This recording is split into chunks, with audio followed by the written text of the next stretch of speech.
Morning students. Class 8 में हमारा geography में चैप्टर नंबर 4 चल रहा था कृषि का, जिसको हमने लास्ट लेक्चर में अपना पूरा कर लिया था। आज हम इसके प्रश्न उत्तर देख लेते हैं बच्चों एक बार। इसमें पहला क्वेश्चन आपको दिया गया है, कृषि क्या है। कृषि क्या है? कृषि है फसलों, फलों, सब्जियों, फूलों को उगाना और पशुधन पालन करना इसमें सम्मिलित होता है। इसे ही हम क्या कहते हैं? कृषि कहते हैं। ठीक है, तो ये पहला क्वेश्चन का आंसर आपका हो गया है। दूसरा, उन कारकों के नाम बताइए जो कृषि को प्रभावित करते हैं।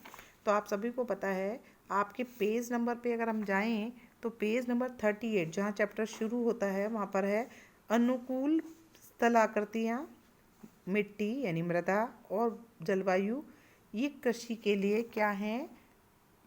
महत्वपूर्ण कारक हैं जो कृषि को प्रभावित करते हैं। तीसरा है स्थानांतरित कृषि क्या होती है, क्या है और इस कृषि की क्या हानियाँ हैं। स्थानांतरित कृषि आपके अगर आप जाएंगे पेज नंबर 41 पर तो उस पर लिखा हुआ है कि ऐसी जो कृषि होती है, ये क्या होता है, इसके अंदर ये वृक्षों को काट कर उसको जलाकर भूखंड को साफ किया जाता है, तब राख को उस मृदा में ही मिला दिया जाता है और इससे क्या होता है, भूमि की उर्वरक क्षमता होती है समाप्त होने के बाद उसे कुछ समय के लिए वहाँ छोड़ दिया जाता है, कृषक दूसरे स्थान पर चले जाते हैं। ऐसी जो कृषि होती है इसको कर्तन और दहन कृषि के नाम से भी जाना जाता है।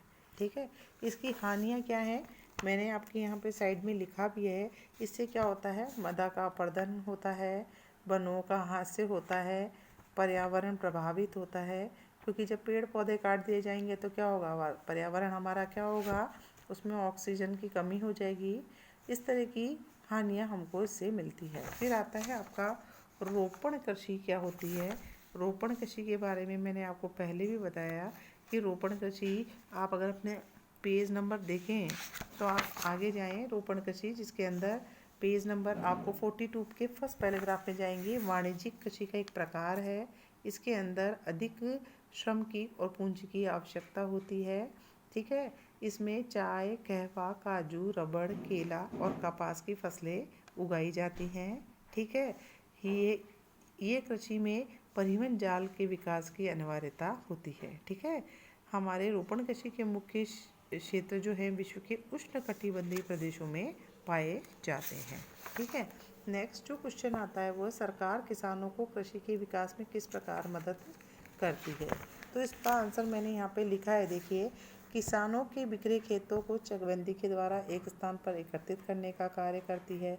उर्वरकों, कृषि उपकरणों, कीटनाशकों के लिए आर्थिक सहायता ऋण के रूप में देती है। बीज है अच्छी क्वालिटी के उत्पादन बढ़ाने के लिए तरह तरह के प्रशिक्षण ये देती है। भंडारण का कार्य करती है और उसको वितरण कराने में भी क्या करती है, मदद करती है। तो मैंने ये यहाँ पर पेंसिल से लिखा है। फिर आता है आपके मल्टीपल चॉइस वाले क्वेश्चन है, जिसमें पहला क्वेश्चन है उद्यान कृषि का अर्थ होता है फसलों, फलों और सब्जियों को उगाना। दूसरा, सुनहरा रेशा किसे कहते हैं? पटसन, जूट जो होता है पटसन को हम सुनहरा रेशा कहते हैं। और फिर तीसरा क्वेश्चन है कॉफ़ी के महत्वपूर्ण उत्पादक कौन है?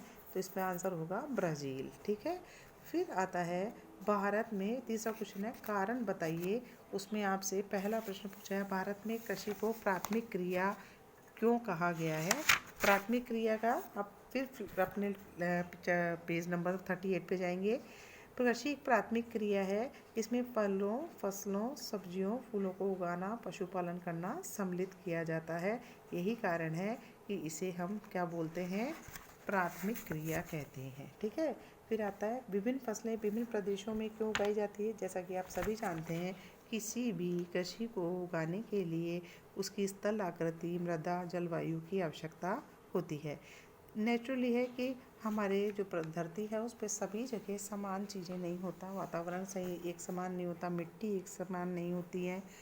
तो यही कारण है कि जो ये महत्वपूर्ण तत्व हैं ये अलग अलग स्थानों पे अलग अलग पर्यावरण होता है। इसी कारण फसलों के लिए भी उनकी जो प्रकृति होती है अलग होते हैं। कहीं किसी को गर्मी ज़्यादा चाहिए, किसी को दलदल भूमि चाहिए, किसी को दोमट मिट्टी चाहिए, तो किसी को क्या चाहिए।